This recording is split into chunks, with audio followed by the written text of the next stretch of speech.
তীর্ণ দুপারের অসংখ্য মানুষের হাহাকার শুনেও নিঃশব্দে নীরবে ও গঙ্গা তুমি গঙ্গা বইছো কেন?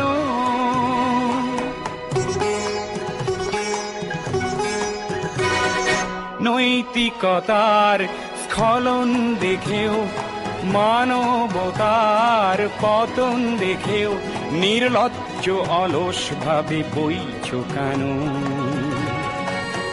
বিস্তীর্ণ দুপারের অসংখ্য মানুষের হাহাকার শুনেও নিঃশব্দে নীরবে ও গঙ্গা তুমি ও গঙ্গা বইছো কেন?